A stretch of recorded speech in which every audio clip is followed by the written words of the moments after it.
Hamba ke video yami ufike kubaholi bomkhonto wesizwe. Yabo? Ngifuna ukunitshela lapha enihleli khona, akunina abokuqala enihleli khona, futhi akunina abokugcina enihleli khona. Yabo ngoba uhleli ukhona owayihleli ngaphambilini wangenza kahle.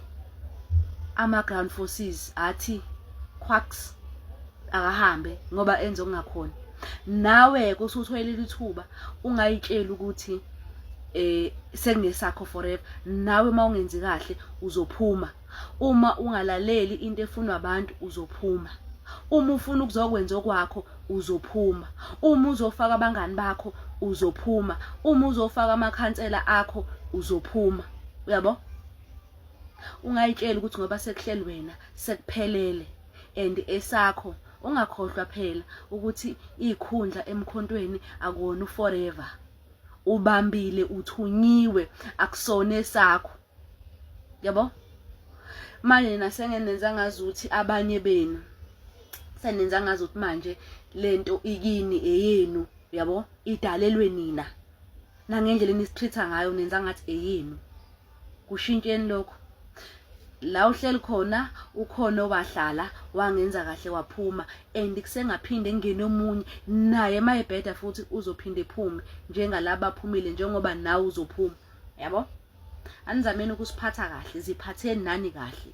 Musana ukusenza lento enisenza yona. Singakavoti nokuvota, musana ukusenza lento enisenza yona. Niyagagamela. Ngithe uma ngithi ngena ku Facebook ngazithela phe open letter ebhalelwe amalungu omkhonto wesizwe. Siyazi ukuthi umkhonto wesizwe party uyiphathi esungulwe ngomhla ka-16 kuDisemba 2023. Then yangenela ukhetho kokuqala ngomhla ka-29 kuMeyi 2024. Lapho khona eyathola amavote amaningi eKZN kodwa nationally yaba unumber 3 ngoba kukhona iANC kuZDA kuze yona. Yase iba the third largest party la eSouth Africa. Okuthe uMDA iba ingxenye yegovernment, iba ingxenye kahulumeni ngaphansi kwesivumelwano seGNU. MK party ayisiba official opposition.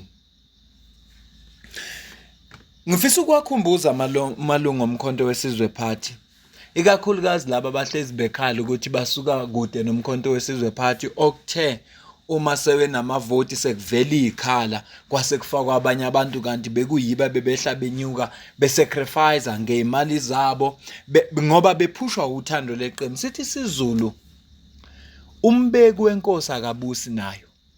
Sho njalo isiZulu. In reality uma abantu bebeka inkosi ayimemezele mhlambe undunankulu njengesilo, ngesikhathi eseqedile yayisiyabekwa yagcotshwa ngokusemthethweni ibusa yodwa. Futhi kuvamsile ukuthi ekubuseni kwayo ilanda abanye abantu. Sho njalo isiZulu. Umbeki wenkosi akabusi nayo. Akekho umuntu ongabalulekile. Nalaba abasuka nomkhonto wesizwe phansi umkhonto wesizwe party phansi ba campaigner bawusebenzela ukuzunyuke ube la ukhona. Iqhaza labadlala elibalekile futhi ongeke ukucishe lokho. Kodwa ngiyafisa ukunikhumbuza ngithi umbeki wenkosi akabusi nayo.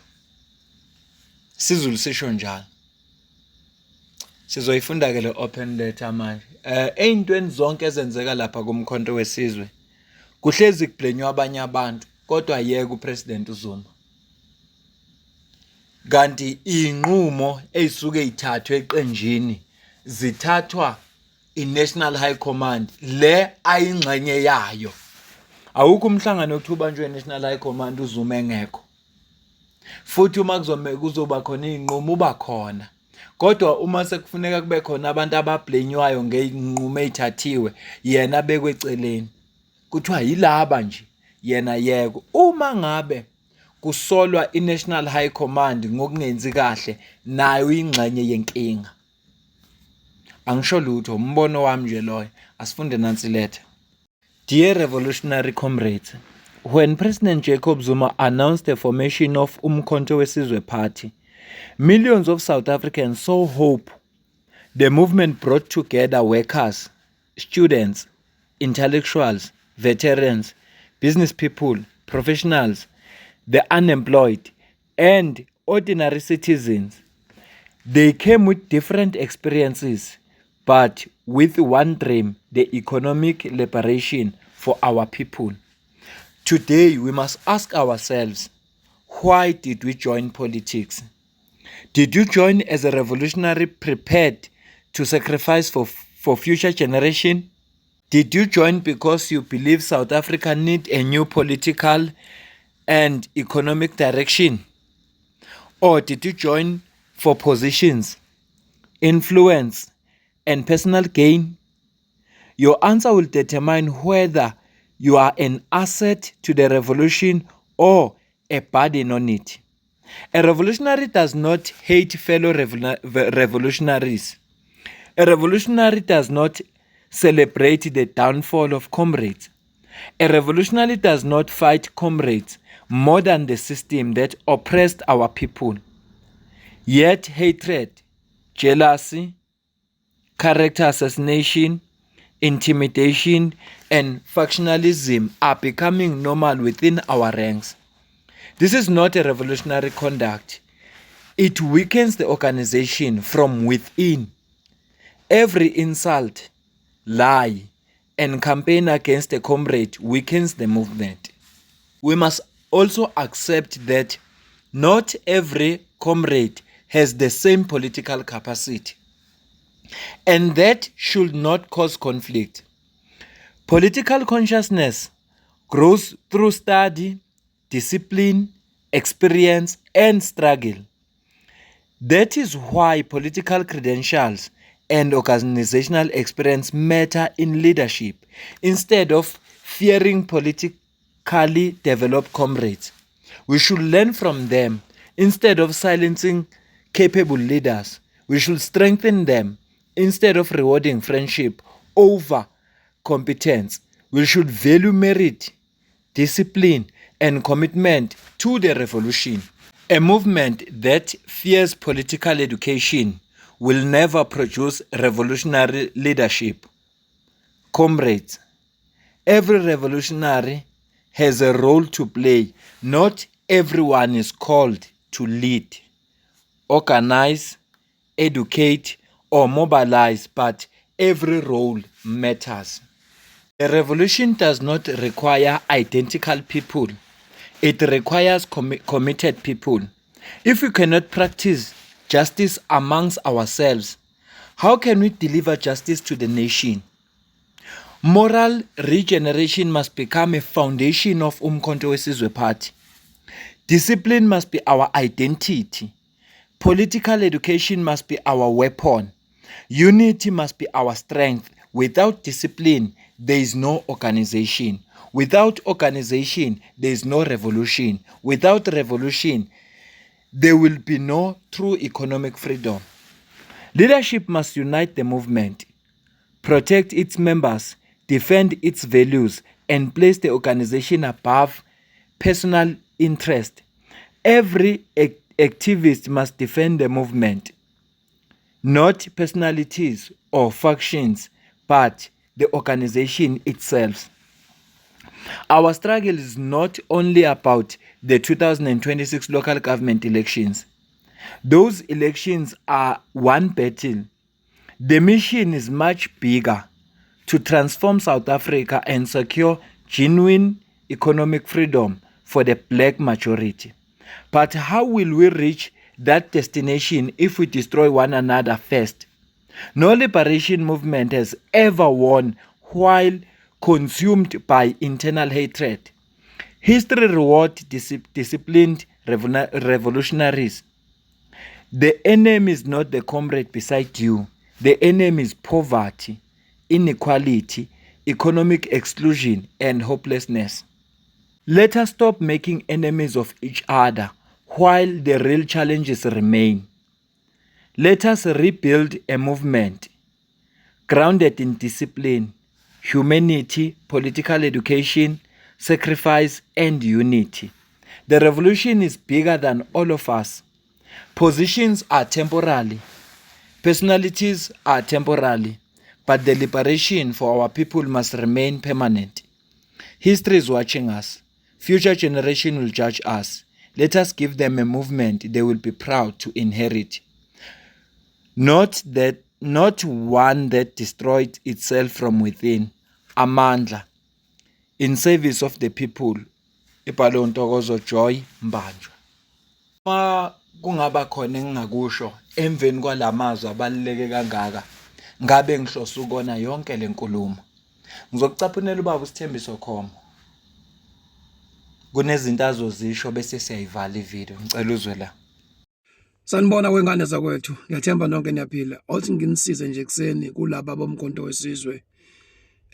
Abomkhonto kodwa futhi kumnyama abangazokwenzakalani ba defend abangayazi. Kulesigaba lesisikuso kuyoba elikhulu iphutha uma ngabe bamnxamalala uyombona nawo njengomuntu onephutha. Kulesigaba esikuso kuyoba iphutha uma ngabe ubaba uNxamalala uyombuka njengomuntu enqumweni zakhe onephutha. Ake sixoxe kancane le. Ubaba uNxamalala emiyakhe kwakukuthatha izwe ngomkhonto wesizwe. Ubaba emiyakhe kwawukuthi kushintshe iconstitution ngomkhonto wesizwe. Kwangenzeka ke lokho. Nani niyazi ukuthi kwenzakalani.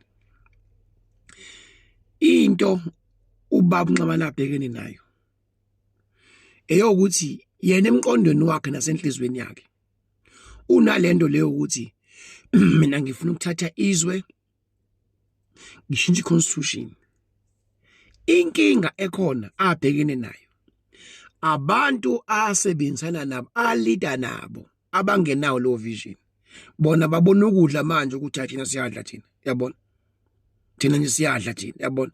Abanayo le yanto leya, yabona. Le yena ayifisayo nayifunayo. Uma ngabe uyileader udayisa ivision angithi. Mase beyithenga ivision. Mase labathenga ivision baqhubeke nevision. Bebona? Manje ivision yena kubantu abadayisela bona bashanga bayithengile.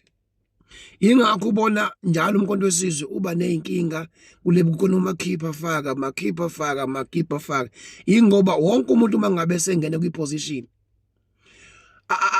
akayibuza ivision ukuthi yini inhloso noma ke akesihlambeke uyakhethwa kusemkhontweni wesizwe, yabona. Uyakhethwa usemkhontweni wesizwe. Ngicabanga ukuthi mhlambe kufuze mhlambe abanye iningi lethu liya understand ukuthi umkhonto wesizwe yini uyifunayo. Kodwa ngiyibona noma ku commenteni mina kulapha ku Facebook labo umkhonto ukuthi laba nje abazi nokuthi umkhonto yini into eyifunayo. Ngiyangibona bese ngikomenta ngibona ukuthi hey la kumnyama la kodwa uthi kwaza umkhonto kodwa kumnyama kodwa, yabona. Once na understand into efuna umkhonto wesizwe ila khona kuyophela konke ukulwa lokho. Once naba nabantu abawunleader be understand into efuna umkhonto wesizwe ukulwa kuyophela konke lokho. Ngoba ivision yobi iyi1. Uyazi ukuthi umkhonto mawuqala wesizwe mina Sithembiso Khomo ngangine believe ukuthi mina umkhonto mangabe ususemandleni sonke soba right. Ingakho futhi ongangiboni ngajahe ikudla ngafuna isikundla. Angifuna isikundla mina ngoba iunderstanding yami mina ekade ithi sonke soba right. Uma ngabe umkhonto wesizwe uthatha uba semandleni sonke soba right. Kodwa yonke lonto leyo ijikwe ngabantu abalidayo. And then babuNxamalala uyayipreacha every day yokuthi sifuna ukubuyisa izwe. Mangakubuza mina kuweke nje, sengibuza nje kuwe nje. Iyiphi leader yomkhonto wesizwe owayizwe ipreacha lo language? Aphandle ababuNxamalala.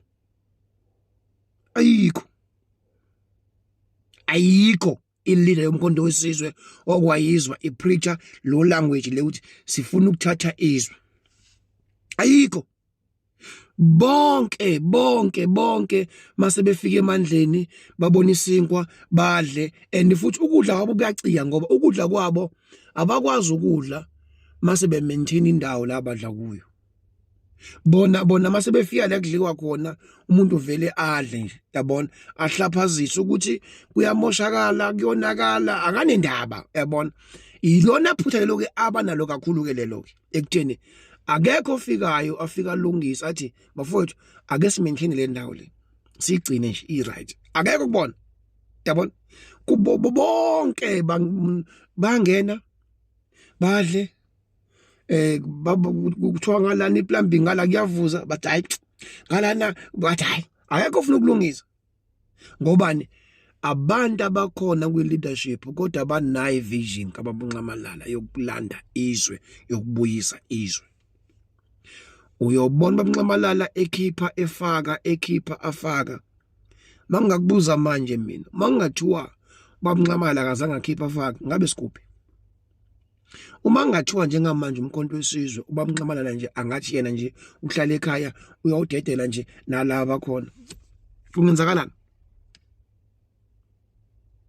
khona ezinye inqumo zekhehla bafowethu mhlambe zibhlungu zinjalo kodwa kumele sizi accept nizamukele nje yabo busukuba yilunga lomkhonto wesizwe leli thana ukudefender yabona ngeke ngibona abanye benje bethi okhoma nje ababezeli ikhundla okho mina ngaxaxile mina nje udaba lami mina ngaxaxisa udaba lami ngifuna isikhundla mina ngangifaka isikhundleni mina angifuna isikhundla nje angifuna isikhundla kodwa kuyajabuliswa ukulidwa abantu abalalelayo hey kuyajabulisa ukulidwa abantu abalungisayo kuyajabulisa ukulidwa abantu abaniqoqayo mangabe kuhlakazekile baniqoqe hawu bafowethu ayikho into ejabulisa ngalonto leyo njamanje umkhonto nje unhlakanhlaka nje ungawazi banye bagive phila abanye bakhathele abalele basilele phansi sabanye kuningi asinalo uhlobo labantu olukwazi ukuqoqa bonke labantu laba bahlanganisa asiswele abantu abakwazi ukubuyisa ithemba siswele nje leadership nje ekwazi ukuqoqa nokuba nendlebe mina ke nje ungangizonda nje mfowethu iqiniso kutshala lona inqumo zekhehla zibhlungu zona kodwa kuyomela sisibonke zibhlungu inqumo zekhehla kwesinye isikhathi kuba ngadala alicabangi nalo kodwa ngena phela ecathulweni zapho uma wena une vision ukuthi ulanda izwe yale wena but uhamba nabantu bona abangekho kulo vision le abakubusela phansi abakudonsayo abaphuma ngenye indlela yabo umcabanga njengana ngena kwezakhe icathulu bamnqamalala ila uzobona khona ukuthi no man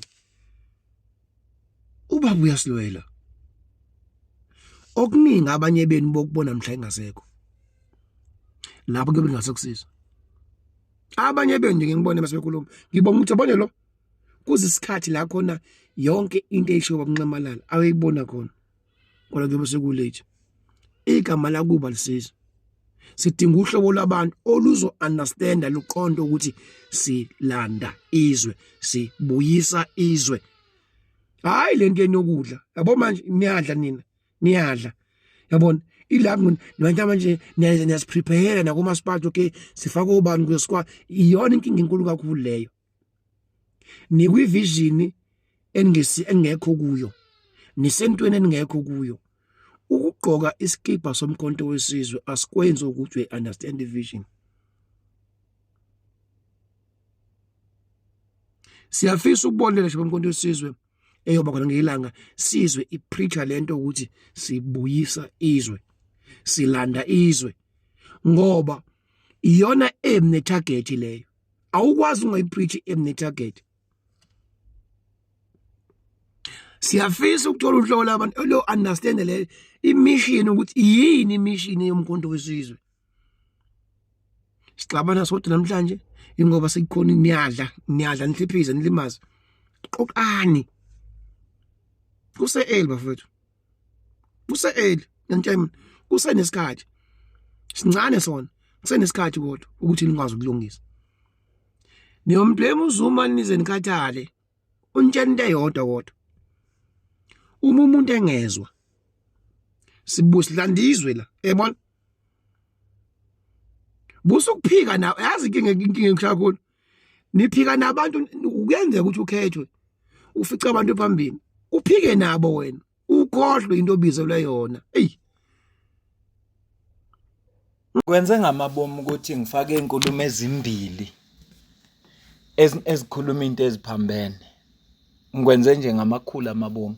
Cela ukuze uphawula kwakho la comment section ngizwe ukuthi wena ubona kanjani kulolu daba esilixoxayo. Le video ke izobenefit umuntu oyilunga lomphakathi nje, iphinde benefit umuntu oyilunga lomkhonto wesizwe party, iphinde benefit umuntu oyisitha somkhonto wesizwe party.